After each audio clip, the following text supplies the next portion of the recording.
In this video, I will talk about the use of the styles in EndNote as well as in Microsoft Word. For example, here you can see a review article is written that is already published.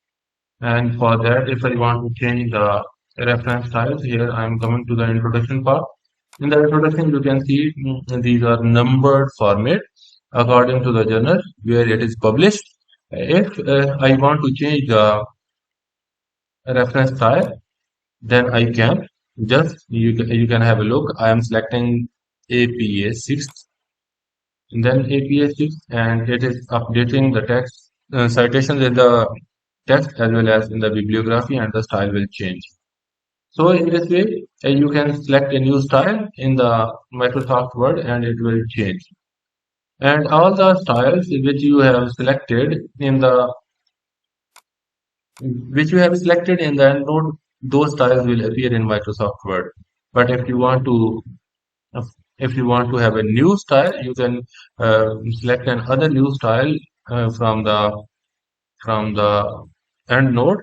Then it will appear in Microsoft Word's drop-down window, and from the Microsoft drop-down window, you can select it. For example, now I want to change the styles to the uh, another journal. For example, I want to submit this is review articles to the virology.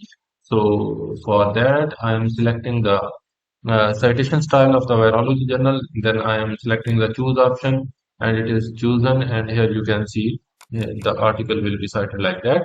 And then I am going to the Word file, and in the Word file, I am selecting the EndNote. In the drop-down menu of the styles, I am selecting I have to select the virology. Here you can see virology. I am selecting it, and now you can see the styles are being updated within the citations, within the text as well as at the end.